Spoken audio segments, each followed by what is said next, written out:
Our first site today is Laodicea. So come on up.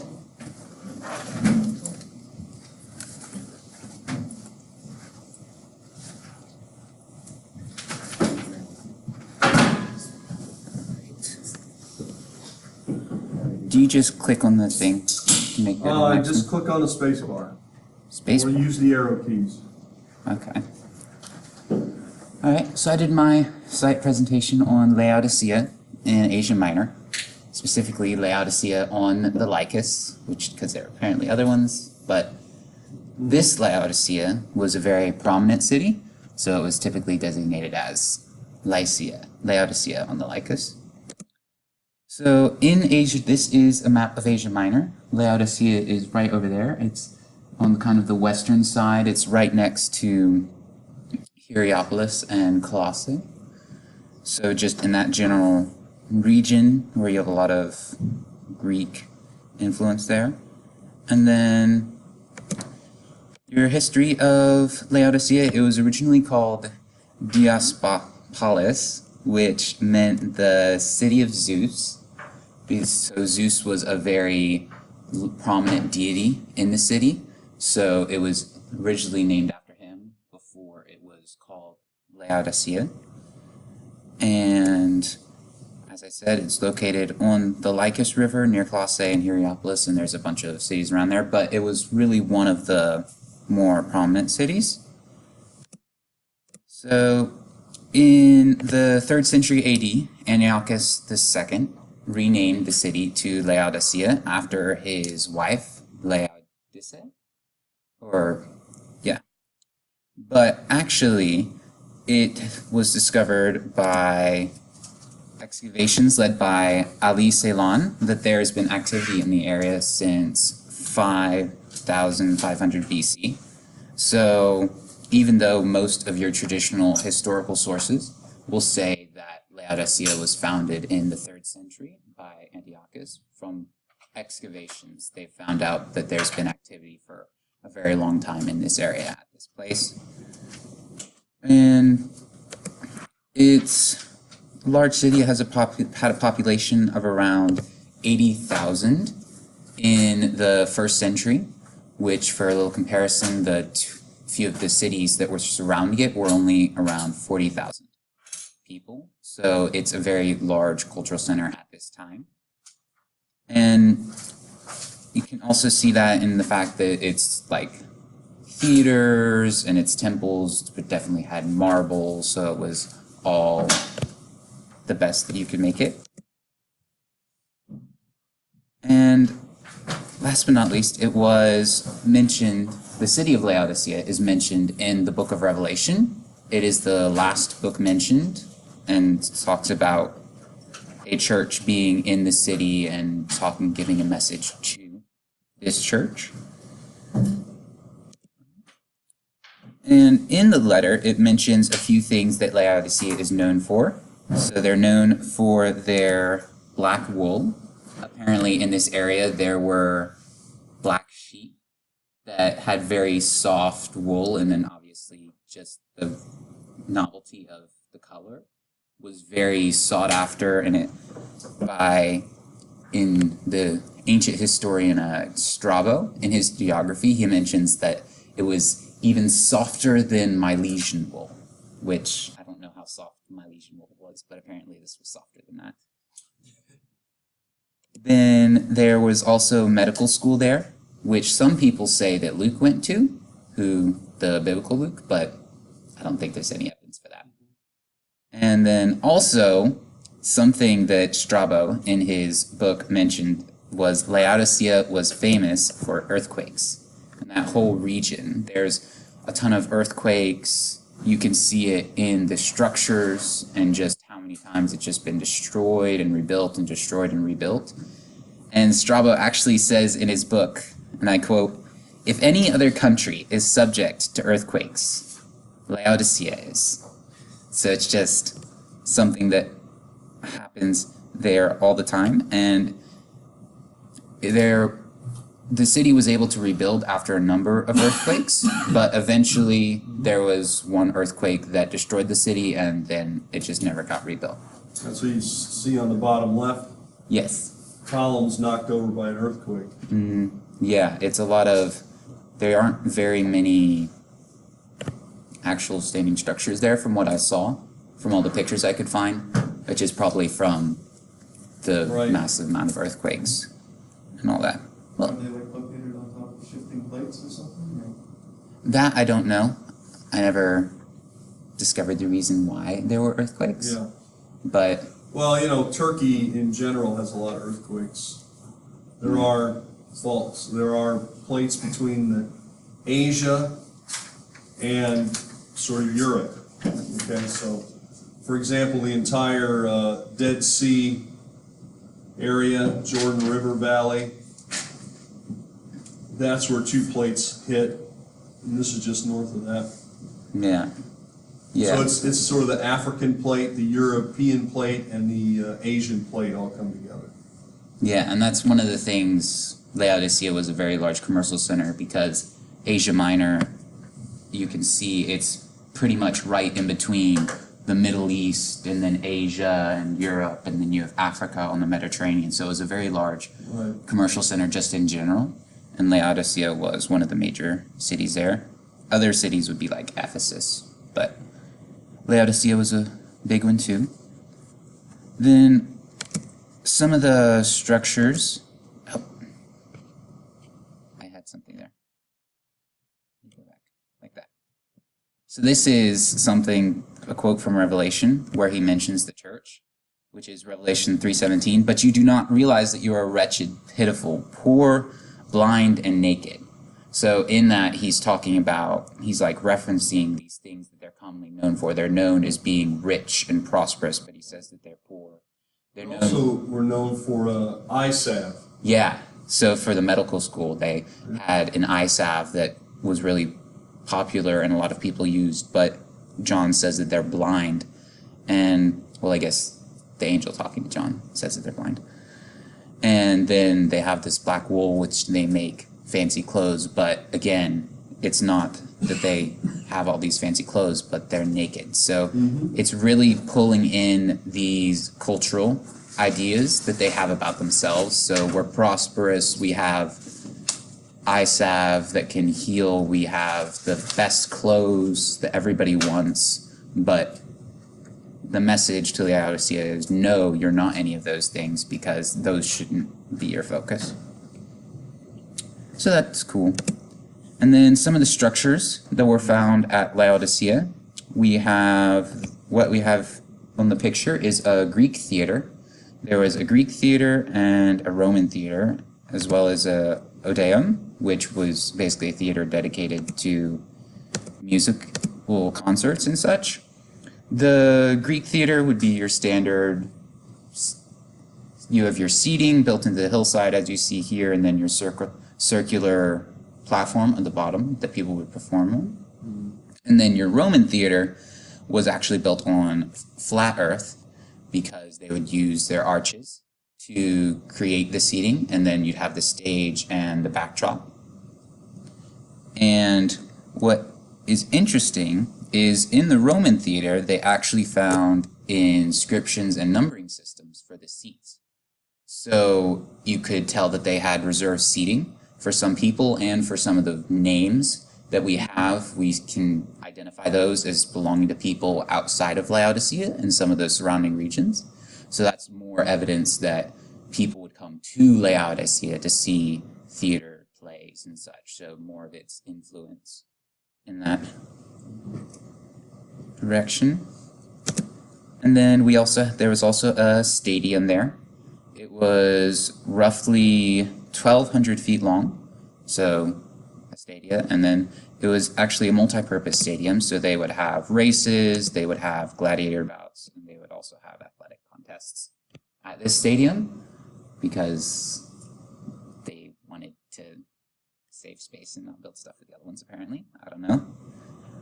But we also find a Nymphaeum, which was a public fountain house.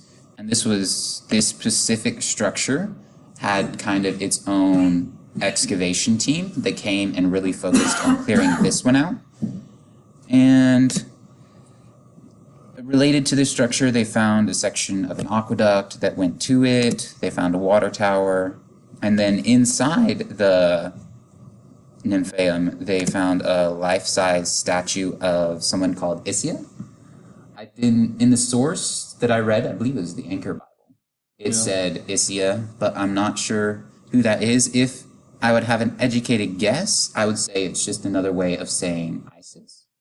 Must So, be, yeah, I'm not, so must be, it's either a misprint or an unusual spelling. yeah, because in Asia Minor you have a lot of influence from goddesses, so female gods, and because the Laodicea was such a commercial center that it's not that much of a stretch to think that Egyptian ideas influenced the city.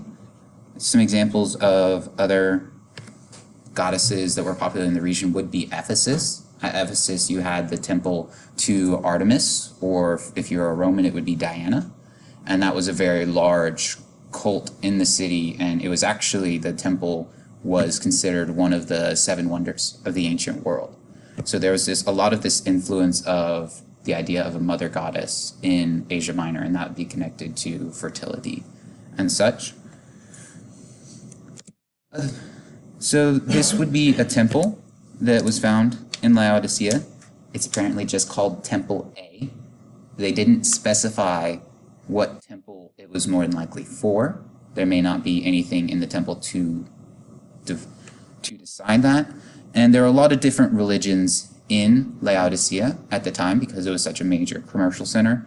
They tried to be temple wardens for the imperial cult. They tried to get the honor of, like, we're the main people for the imperial cult. That was actually given to another city, but we do have a large presence of the temple, the emperor worship here. We have, obviously, the worship of Zeus. He was very main city even after it was called Laodicea. Then, obviously, we have Christianity. We have at least a small portion, if not a larger portion, in the city because it was mentioned in Revelation. And, again, if the statue was truly Isis, then you have the Egyptian ideas flowing in there. And then probably, since you have Christianity, you have a little bit of Judaism as well, because Christianity would normally grow out of pockets of Judaism that had spread throughout the Mediterranean world. Yeah. Then so Laodicea hasn't been excavated very much except for the Nymphaeum in the 1800s is when that was done. But recently, we've had a lot more excavations. This specific picture is taken at the Agora in Laodicea. So they're just trying to clear that out and restore it. We have minor excavations in 1833 and 1834 by G. Weber. I forgot to look up what his first name was. My apologies. Probably Gottlieb. Gottlieb? That's my guess. Okay. We'll go with his guess. Gottlieb Weber. And they mainly excavated the Nymphaeum and found everything through it. So it was kind of a minor excavation. But recently, in 2002, Turkish archaeologists from Pamukkale University, led by Professor Salal Simsek. One thing about Turkish, they say every consonant. There are no silent ones, no ones you skip. So if it's got 2 letters, you say, like, Pamukkale. you would say every letter. Yeah, Pamukkale. Okay. So, yeah, they've done a lot of work there in the past 15 years or so. S with the tail on it, also pronounced SH. Shimshek? Yes. All right, so Professor Salal Shimshek from Pamukkale University has been leading a team of continuous excavation in Laodicea since 2002. So it's getting a lot more in-depth than just the one structured excavation that was previously. And that university's nearby because Pamukkale is just right across the valley. yeah, I saw it on a map, even at the time of Asia Minor. Place to visit. Yeah. So these are Turkish archaeologists. It's not people coming in from inside. The one in the 1830s was some Canadian French, I believe, who came over and did that. Are you sure? My guess is that they were Germans. Germans? Well, anyway, that's okay. Okay. You can check it out. I might have gotten the two mixed up then. Yeah, the guy named Weber, I think. Weber would be probably Weber. German. All right. Or Austrian, but probably German. Okay. I'll have to look that up more. But they've continued to excavate there, again, keep on finding things that display how much of a large city Laodicea is, the cultural influence it had. They found a large inscription there of the Roman water law, which was dedicated to Emperor Trajanus. So it was basically, it's like a 30-line portion of how people are supposed to handle water and aqueduct system and all of that fun stuff. And it's the fullest description of that law that has been found. So that was a significant find. And then just wanted to point out some of the results of the excavation, to kind of what is the point of it. And as I said in the beginning, they found through this excavation that there has been a lot of activity in this time prior to what most history books would tell you. So most history books would tell you that it was 3rd century BC that this city was kind of founded, but excavations show that there's been activity in this area since 5500 BC. So the renewed interest started the excavations that they're hoping will continue, and they'll be able to find more and more there, and it's a very large city, so it has a lot to offer. And then Turkey specifically is hoping that as the site is more restored, that they'll get more tourism out of the people coming in to see the site and all the different things that are there. And that is a general overview of archaeology in Laodicea. These are my sources. All right. You notice he used Anchor Bible Dictionary. I would definitely recommend you to look at that if it has anything that's mentioned in the Bible at all. The Journal of Biblical Archaeologist, and there's another journal, Biblical Archaeology Review. These are good for anything that's in the Mediterranean that has any kind of Bible connection at all. And I guess this last one was an online source, huh? EBSCOhost. Yeah, actually this one was written by The Excavator. The Excavator. But it was written by the excavator, who's Turkish. In Turkish? So it was in Turkish, but it had an abstract in English. In English, yeah. And You'll often so find it. That's good. there was actually still some good material just in the abstract. So I didn't get to read the whole thing, which I'm sure had a whole lot more, but Right. I don't speak Turkish, so. All right, Or thank read you. it. That's good.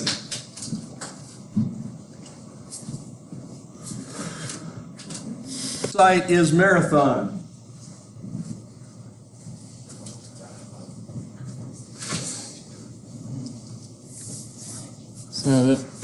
So this one is kind of a synced presentation of both the history behind this place and event plus what was found around it. Yeah. So Marathon is actually a town in Attica, Greece, near the south. Although the actual battlefield that we think of is a plain, more like a beach that's about 2 miles south of Marathon itself. And it's surrounded to the east and west by heavy marshland, and then to the north by the hills. So it's actually a remarkably good place to fight. And the thing is, because of the terrain, that one specific plain was designated as a landing zone for the Iranian fleet that was sent to invade Hellas, because at that time the current king Darius, who was called Darius by the Greeks, decided to invade Hellas because of their involvement in a series of revolts in Anatolia or Asia Minor. And there were multiple invasion sites, but Athens and Plataea, I can't really say their name, sent their hoplites to stop the main force at Marathon. They were all together commanded by one Athenian general named Miltiades. Their combined force was about 11,000 hoplites against an Iranian army of about 26,000. And the exact date is not clear of when it happened, but it was either in late August or early September of 490 BC. So in terms of the terrain, the hoplites formed on the bluffs near the plain, where they could see the best, where they had the best observation. They generally waited until the Iranian army landed and formed up on the beach. And once they did, they arranged themselves in their usual phalanx and attacked up front. It's the exact reading of Herodotus' script is strange. They either charged directly within arrow range and then stopped and formed phalanx, or they formed phalanx and walked up to them until they got within effective arrow range and then charged. Either way, they had three wings. One wing formed a phalanx to attack them from their front pin them down, while the other two formed around the flanks and enveloped the Iranians completely. This caused the Iranian army to break and retreat back to their ships in a panic. But according to Herodotus, claims that the hoplites chased them all the way back to their ships, killed at least 6,000 of them, destroyed 7 of their ships, while losing a little over 200 of their own, which seems like an extremely lopsided victory. And the consequence of this is that Iran halted its invasion of Hellas after losing that many resources. And not only that, but a concurrent rebellion in Egypt. Because of a concurrent rebellion in Egypt, Iran would not invade Hellas again until the rule of Khosrow-Yarsha, or Xerxes, as the Greeks call him. And most of the names that we call these Iranian/Persian kings as their Greek names, but not in Farsi. However, because of the following growth of Hellenic culture, the battle at Marathon was one of the defining events that secured the rise of Western civilization as a whole.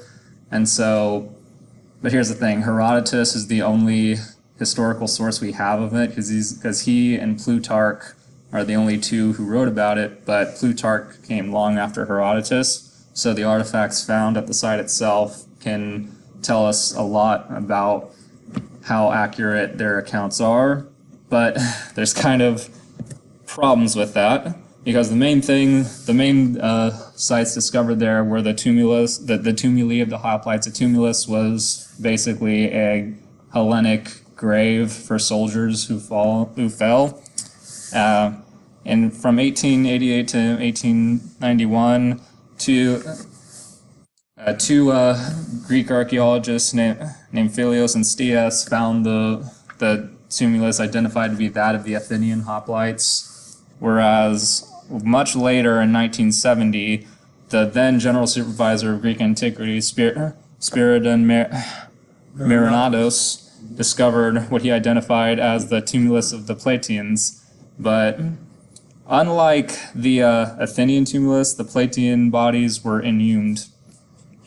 And strangely enough, despite their excavation, the remains of the fallen hoplites remain somewhat mysterious, and a lot of it is just because of the mismanagement that archaeologists have taken and the apparent extreme lack of care. The bodies that are believed to be the Athenians have been split up. Some have been placed in the Royal Ontario Museum in Toronto, Canada, but others have just been straight up lost somewhere for some reason. And the bodies believed to be the Plataeans were sent to Vienna, Austria in 1972 to be examined by an anthropologist, but 40 years later, for some strange reason, they just seem to be sitting at some lab somewhere in Vienna. Because of these very strange discrepancies and extreme lack of care by archaeologists and really poor management, the bodies of the fallen hoplites have not been properly studied or verified. So we could see the problem with this is moderate scholars have increasingly become skeptical of Herodotus' claim that the victory was so lopsided. And you'd think that finding the bodies would help prove or disprove that, but because we can't really properly verify them at this time, because archaeologists have just not done a good job at all, not have even seemed to take even basic steps to try to figure out the truth, well then the truth remains mysterious as to whether or not it really was that much of a smashing victory for the hoplites. But despite of that, there were hoplite artifacts found at the plain itself. And in 1788, a French antiquarian named Louis Favel led a major expedition all over the plain. And the most important artifacts they found, the top three, were two spearheads that were recovered from the tumulus that ended up at Oxford. And in 1834, an Irish archaeologist named George Greenville discovered a Corinthian-style bronze helmet that still had a skull inside. So how that happened is not sure exactly, but either the guy lost his head or the rest of his body just wasn't found for some reason. But these hoplite artifacts actually do tell us quite a lot about how they operated back in the day, because we see in other vases from the Hellenic era, from the ancient Hellenic era, that hoplites typically used bronze and iron for helmets and spears and shields, but not really for armor. The vases depict them as wearing a sort of breastplate that looks kind of scaly, and historians call this the linothorax. They believe it was layers of boiled linen that were glued together with animal fat, because when the linen was boiled, it became hard like leather. And gluing these together in multiple layers created a breastplate of armor that protected the torso that was strong enough to deflect a sword slash, depending on the angle, but was a lot lighter than bronze, much cooler, of course, in the hot, arid environment of Hellas and Asia Minor. And this really became the standard issue armor for all hoplites, especially in the later days of Alexander. And of course, we have found bronze armor, but very little of it, because that was much harder to make and much heavier and more cumbersome. So what we found has really confirmed what what art says about it, and what other historians from that time period have claimed about them. So what really is the significance of both the battle and any artifacts found there? Well, the Battle at Marathon was one of the most pivotal events of the Greco-Roman world, period. It influenced history for centuries and for arguably a millennium. It sparked the beginning of the millennia-long rivalry between the Hellenic and Iranian worlds. It also arguably saved Western ideals for that time period. Obviously, our Western ideals now are different from back then, but you could definitely argue it wouldn't have been made possible if the Hellenes had not fought off Iran that first time. And as I mentioned before, historical scholars over the years have become increasingly questionable of the full validity of Herodotus' writing. So what archaeological evidence is found there can test they can either contradict or verify his account. And as I mentioned before, the extreme lack of care by archaeologists has made it difficult to do so entirely. And that's all I got. All right. Any questions, any comments? Oh. Like What? not properly embalmed. Okay, very good, thank you. All right, Christian's going to tell us about Ephesus. You can just hit the arrow keys or the space bar to advance. So, I got Ephesus, and Ephesus is located in what we now call Turkey, in a small town called Sulcuk. It was used as a port, and its location was perfect because it was a very fertile valley. It was once the trade center of ancient Rome. it was also a popular area where early Christians met up.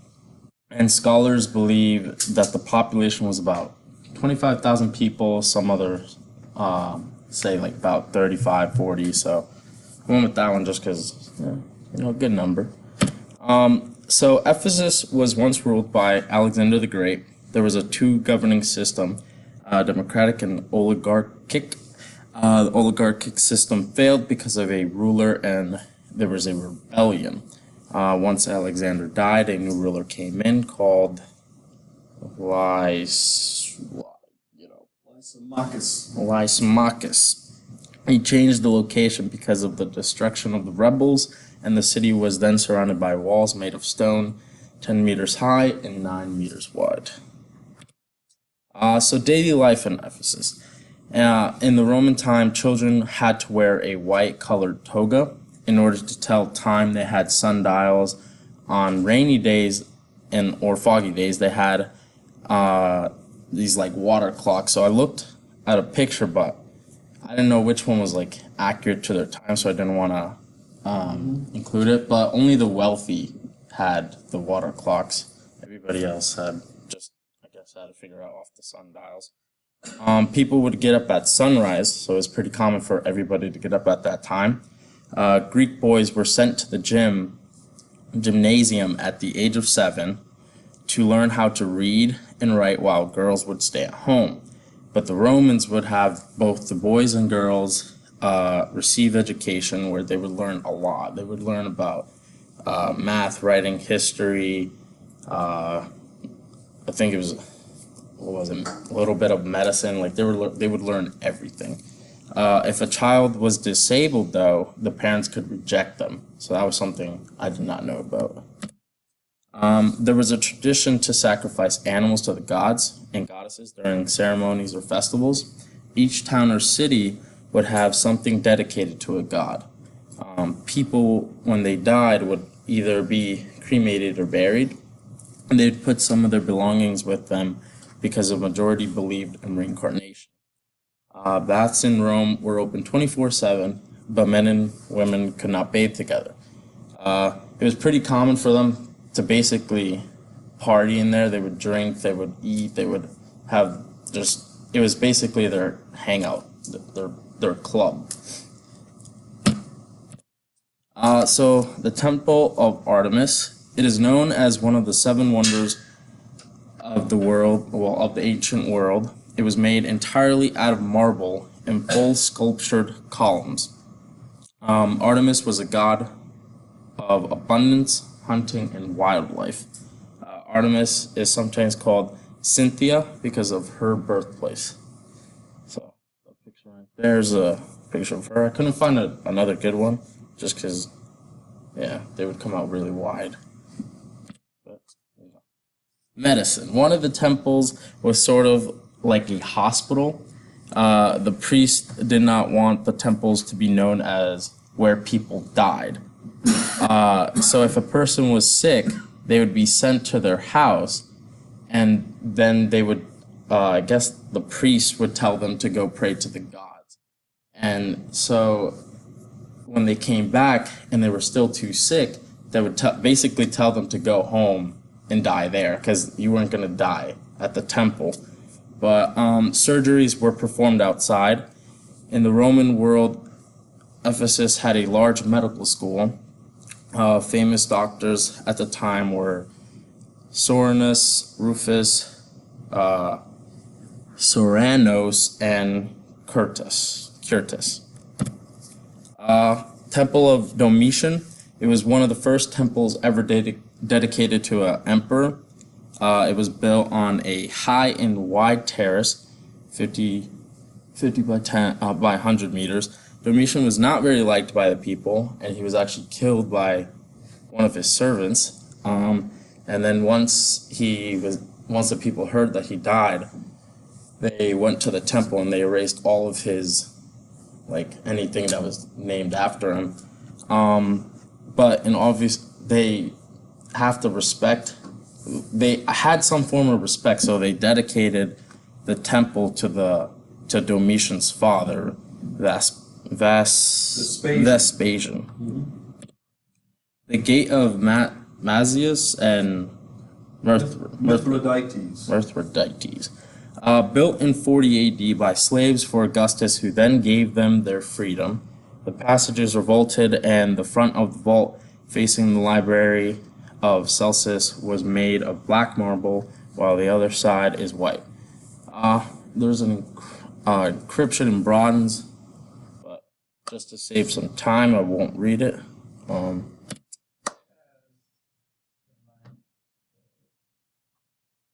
The Library of Celsus, it is the most beautiful and well-preserved structures in Ephesus. It was built in honor of Rome's Senator Tiberius Julius Caesar. It was completed in 135 AD, and it was created by Gaius Julius Aquilia. Builders created an illusion where the columns on the sides are shorter than those in the center, giving the illusion that it is bigger than what it actually is. It was a library that stored 12,000 scrolls, and the interior was sadly destroyed by an earthquake. There was also a statue of Athena, the goddess of wisdom. The Great Theater, it's located on the slope of Paneri Hill, created by the Greek in 3rd century BC, but the Romans made it even bigger. It could seat 25,000 people, and it was used for plays, concerts, as well as religious, political, and philosophical discussions. Gladiators and animal fights were there as well. There was a fountain house that was located behind the theater, and it brought water from the Mama's River. Okay. Any questions? I actually have a few. So that wall that you mentioned kind of near the beginning, the defensive wall, you said it was 9 meters wide. Is that like hollow or is it thick stone all the way through? I didn't see any pictures on it, but I'm assuming it would be pretty thick just because, I mean, if you want to have a, hollow wall, it would be pretty easy to try and take that down when you have enough men. Well, I was just wondering if it was like inside, like passageways throughout it, kind of like a wall building all throughout, or if it was just a thick defensive. Thick wall? Yeah. Yeah. I think a lot of it's solid wall. Okay, next, the reincarnation thing.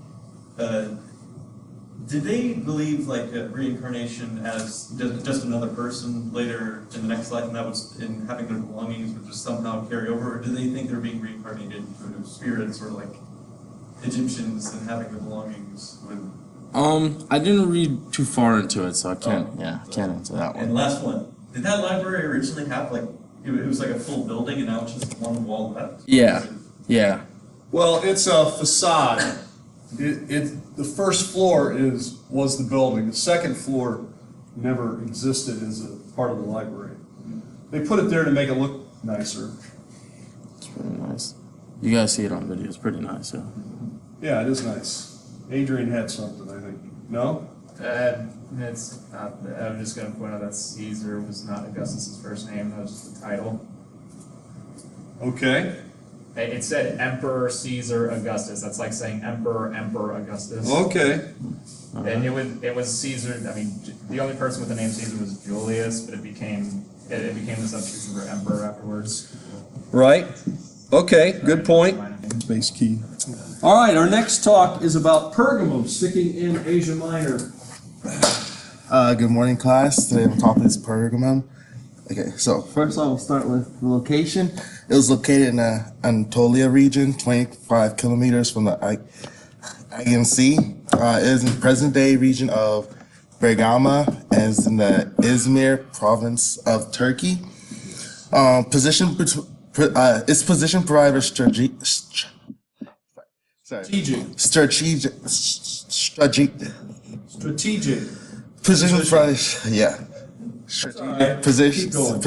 overlook the Caxius River Valley, which provided access from Pergama to the Aegean Sea.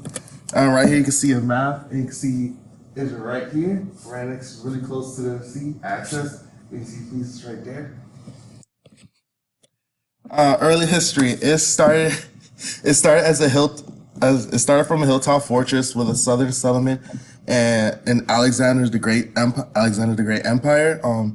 After his death in 323 BCE, the city fell under the control of, how you say it, Licinius? Lysimachus. Oh, Lysimachus, one of the Macedonian generals. Following the death of the general, Pergama came under control of his lieutenant, Philterius Attilia. Then the first Inus became the ruler of Pergama. By the time the city had expanded to a small kingdom, Philostratus is usually mentioned as the founder of the ruling dynasty of Pergama, and then Attilius first was the official founder of the Attiliad dynasty. Okay. Continuing, once the Romans had driven the settlers from the Aetolia region, it is during this time that the control of the time, during that time that Amos II was given the territory to manage of all what Rome controlled at the time.